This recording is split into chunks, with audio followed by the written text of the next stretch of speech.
course, giving honor and glory to God, who is the head of my life. It is only because of him that I live, move, and have my being. Welcome back to my channel, you guys. This is Shantara. I pray that you are well, doing amazing, feeling amazing, holding on to hope and faith, you guys. I wanted to talk to you guys about something, because y'all my family. And I just needed to make sure that it was okay with my daughter before I spoke on it. I tell all my business, but everybody don't like their business being told. But she said it's okay for me to speak on it. So for the last few months, part of the heaviness that I've been talking about in my home, you already know about my daughter with the hallucinations and bipolar depression and stuff like that with my 13-year-old. My 17-year-old who has a 2-year-old baby, we have been fighting the school system for like the past 3 months, right? We've been fighting the school system because her records say that she only completed the 9th grade and she is a senior. Okay, so she took the 10th grade off, we know that, but then we have moved to Oak Cliff, and she went to I was registering her for regular high school, but they suggested that she go to a academy to where she can get double her credits and catch up and do all that her 11th grade year, and she should be caught up by her 12th grade year, right? So we did that, right? So once she transferred, okay, she finished her 11th grade year, 12th grade year, we did our 12th grade year. This is the end of our 12th grade year. So when we transferred over to this new school, when we moved over here in Plano, after we got out the homeless shelter, she did her 12th grade year. But when her transcript came back, it's saying that she's completed these classes, but they didn't give her the credits for her classes. Like, I guess they're saying like it's incomplete, right? So we have been going up there. We have been talking to the other school. They never returned the phone calls and all of this stuff. So we have been fighting with them, right? They said they were going to have a meeting at the school with the school board and kind of go over everything and figure out what was the problem and all this and all that. So in the meantime, she was saying that she didn't want to go to prom, you know, because she already felt bad for having a baby and all this. And I was telling her, you cannot keep crying over spilled milk. You, just like anybody else, you're not excluded from the consequences of our actions. You know what I'm saying? I told her part of it too, when I was asking you, of course nobody wants their child, you know what I'm saying? She was 15 when she got pregnant, had the baby at 16. Of course nobody wants their child to be having sex and all that. But like I told her, I'm your mother, but I am also a realist. And I understand the times that we're living in and all of these things. So if you feel like you want to have sex, or if you feel like it's something in you that you want to or something like that, let me know so that we can take care of it. We can go get you taken care of and go get you birth control and all this and all that. She kept saying, no, I'm not thinking about it. I ain't doing it and all this and all that. So you ended up pregnant. Okay, we got through that. Whew. We ain't even gonna talk about how hard that was to get through. So we got through that, right? And so she's like, well, if I wouldn't have never had the baby, like my life would be so different. And I'm telling her, this is why I cried from the moment we found out. I cried every single day until she had that baby. You know what I'm saying? Because I knew I was mourning my baby's childhood. You know what I'm saying? I'm like, your childhood is over. Like, once you become a mom, like, that's it. You know what I'm saying? Like, that's it. And I'm telling her, I'm a single mom. You see me here doing it by myself. So I'm not the type of G mama that can just step in and take over and let you still enjoy your life. No, I got to go to work. I still got your sister who's having all of these issues. Plus I got your 7-year-old special needs brother. So I can't help you. You know what I'm saying? And so she's that. And just maybe like, so I was convincing her, baby, you should go to prom. She's like, I don't want to go to prom. I just want to hurry up and get done with school. I don't want to go to prom. I just want to get it over with, go to work and just take care of my baby. So I had convinced her to go to prom. Like, you want this memory. You know what I'm saying? I went to prom. It's an amazing memory to have. I went to prom. I'm like, you should go to prom. You know what I'm saying? Like, it's an amazing experience. You're going to have so much fun. Like, I believe all kids should at least go to, junior or senior prom. So I convinced her to do that while we're waiting on, these people to figure it out and all this and all that, y'all. Everything that they have asked us to do, we have done. You know what I'm saying? Even in the midst of everything that we've been doing all throughout her school year, telling us to go to a certain school so she can catch up on her credits and all this and all that, right? So maybe about 3 weeks ago, they finally called her in the office and told her that they're not going to let her walk. You know what I'm saying? They still got her on all the senior programs. They still got her down for cap and gown. They still got her down for her tickets. And y'all, Deanna is so depressed about not walking. This girl has been crying every single day. You know what I'm saying? And I'm telling her, and I've been praying for my baby, and I told her, you cannot control your story. You know what I'm saying? If we've done everything in our power, and this is what I'm telling her, if we've done everything in our power, and if we have did everything that they have asked us to do, that girl was staying after school at that Texas Candy Academy. She was staying after school till 5 and 6 o'clock until I would go to work. She was doing extra papers, doing homework. That's how she was having the headaches, because she was trying to, catch up and doing everything what they were saying that she could do her junior year for her to be on track for her senior year, right? So we doing all of this, y'all. I got the baby. I'm helping her out. We doing the best we can do. All of this, all that, right? And so Terriana's still going through her stuff. And after we got that illegal eviction, we ended up in the homeless shelter, right? And so I told her, you have to look at, and then on top of that, you guys, she still, even though they're telling her she's not going to graduate, they're not going to let her walk. She still gets up and go to school every single day. And I said, baby, why are you still getting up and going to school? At this point, you already know you're not. So she said, because I want to prove to myself that I did my best and I finished and I went all the way to the end despite what they're saying. You know what I'm saying? Like, it's more personal for me, is what she was saying. And I told her, you cannot control the narrative of your story if you've done everything in your power, and we've done everything that they have access to do. Sometimes our story is not the story that we would like for it to be. You know what I'm saying? Like, of course I would still love to be happily married and, a 2-parent household, and I did my best. You know what I'm saying? I gave my marriage my best. This is the outcome of my story, to be able to talk and tell. I said, this is the outcome of your story. You cannot keep dwelling on it. And I told her, I understand you are so depressed. I said, as a mother, I feel so horrible. You know what I'm saying? I feel bad. I feel very, very sad that you're not walking and that we're not celebrating. But I told her, I am still so very proud of you. You know what I'm saying? You done had a baby. You continue to get up every day. You continue to go to school. I have watched you work so hard to get to the point to what you believed was going to be graduation. You know what I'm saying? We've done it all.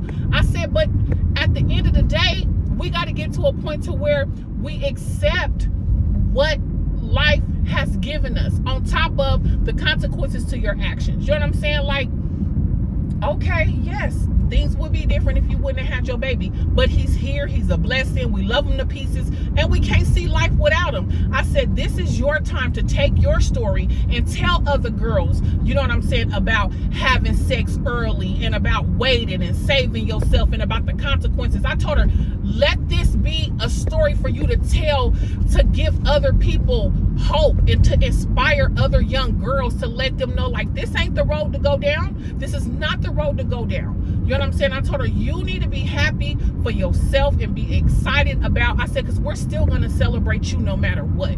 We're still going to celebrate the fact that you completed your years in school. And how I know something ain't right is, Texas law is, if your children are not in school, baby, it is considered truancy on the parent and you will go to jail. So I told the lady, I said, if that was true, if this girl ain't been to school since the 9th grade, how come I've never received a truancy letter? And how come I am not in jail? I never went to court. I never got any of that. So if what you're saying is true, I would have been reprimanded for having a minor in my home and not having them go to school. So something that was just like, something ain't right. Like, we don't understand what's going on. Like, we've been trying to figure it out. Like, we just don't get it, why this is, it's been, y'all, we've been at this for months and months. Months and months. She having headaches, y'all. We in the hospital. Like, this girl have been doing her best. And I was talking to her today. She came home, her eyes is so puffy. She said, and I told her, I support you in whatever you want to do. You know what I'm saying? She was like, I just want to be done with it. Get a job and work and all that. I told her, fine. But I told her, as your mother, I'm watching you get up and still go to school these last few weeks. And everybody who's graduating, they're so excited. I said, you're triggering yourself every day by still going to school and watching all of these people celebrate and be happy and talking about family coming in and graduation and this and that. I said, you're making it worse for yourself. You know what I'm saying? So I believe that you should turn in all your stuff at this time and, just chop it up for what it is. And she was just like, I'm so depressed. Like, that baby, she walked different. She talked different. Her confidence is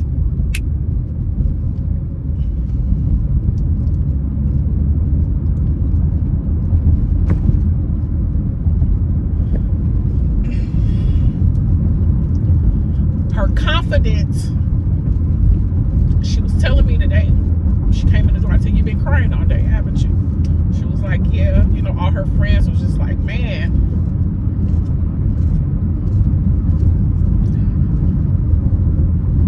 I told her, she said, I feel embarrassed.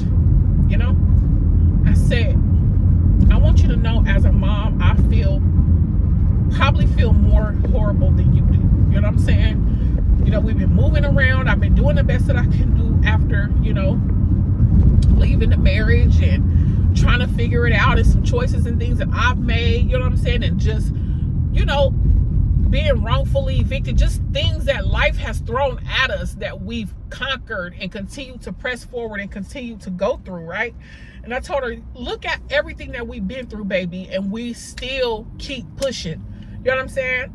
You don't watch me. You watch me spend days and nights, at the psych ward with your sister. You watch me lose my job. I had to quit my job. I was a daycare teacher. When I was evicted, I had to quit my job because my baby, they kept calling me from the schoolhouse about the meltdowns and being bullied and, tearing out of her psych issues and cutting and trying to commit suicide. So I had to quit my job. And within that time, y'all, it was only like 2 weeks. The month wasn't even up that I hadn't paid the rent. And he was a private owner. And so one day I came home and he ended up evicting us, threw all of our stuff outside. And I'm like, it hasn't even been 30 days. Like, how can I got no 3-day letter, no 30-day notice, you know what I'm saying? So it's stuff like that lets you know, like, when you're doing all that you can. I was going through the Social Security, trying to get Tariana approved for her disability and all of that because I couldn't work. I always had to call off. I had to leave work and all of that. I told her, look at what we've been through. Look at how much we've come through. We have been resilient. We are persevering. We are getting through this. And I told her, sometimes God allows things to happen, for you to have a different story. And, you just have to trust God that this is not the end for you. We don't go by man's, ways of living and, you're not going to be successful because you don't have a high school diploma. If you want to, you can always go back and get your GED. You know what I'm saying? But not having a high school diploma does not determine the outcome of your life.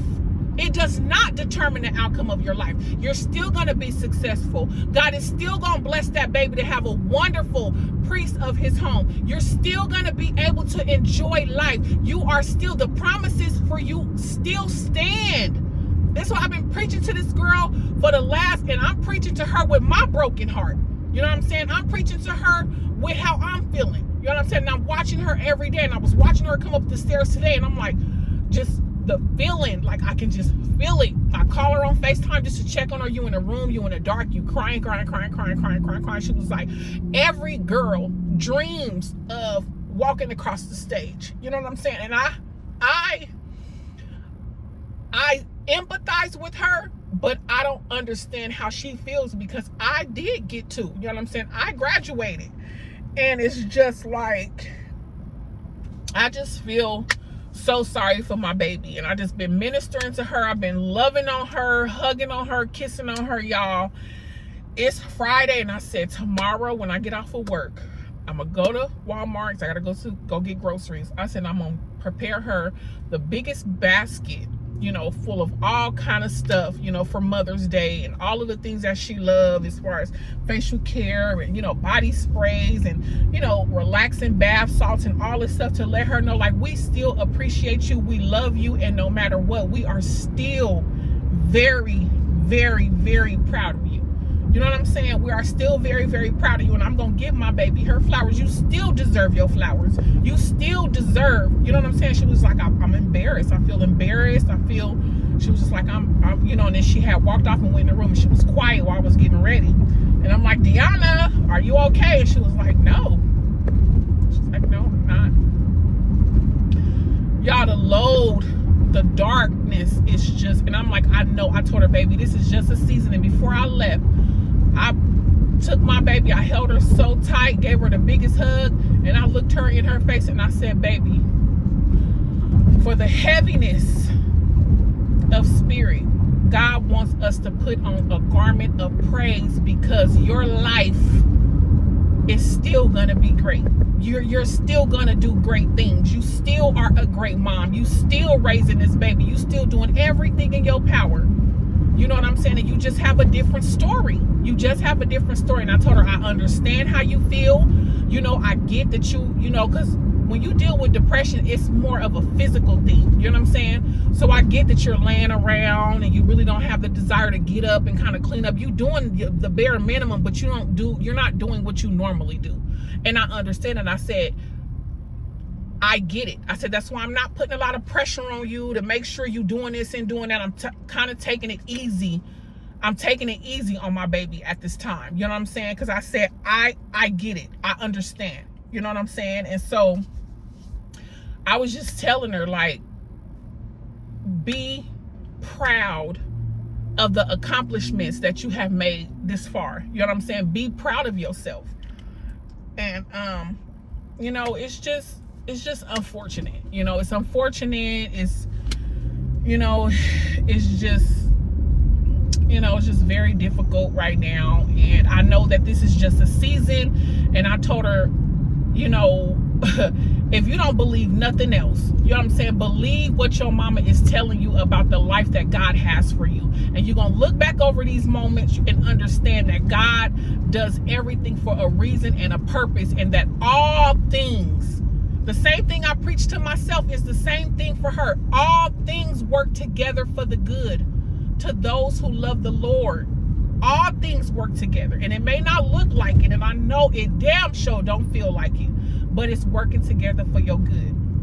And so I just kind of wanted to share that with you guys, and just keep us in prayer. Like, we are going through it right now. And I told her, make sure that you be careful with what you're watching, because you know right now you're going to see a lot of graduations and a lot of everybody celebrating and family. I said, be careful with what you're watching, because that is a trigger. You know what I'm saying? And it doesn't feel any better. It happened to me today. I was on my phone and looking, and I'm seeing everybody, their daughters and kids, sons graduating. I had to get off.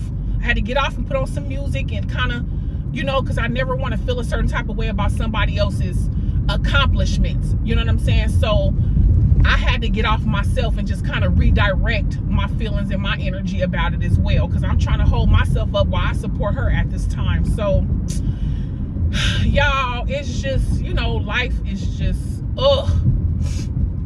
baby, we gave this thing our all. When I tell you we gave this thing our very all, like, we have gave it our very, very best. Very, very best. And, you know, we were hopeful up until the very last moment. We were praying, we were standing in agreement, but it just ain't what it is. It's just, you know, and it's just, you know, it's just so unfortunate. So that's just where we are, you guys. Keep us in prayer in the name of Jesus. We're going to be just fine. I cannot wait until this girl's story turn around so I can be like, see, listen to your mama. I told you, baby. God keeps his promises. See?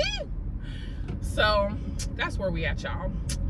To God be the glory today, tomorrow, and forevermore. I am still going to put on a garment of praise for this spirit of heaviness.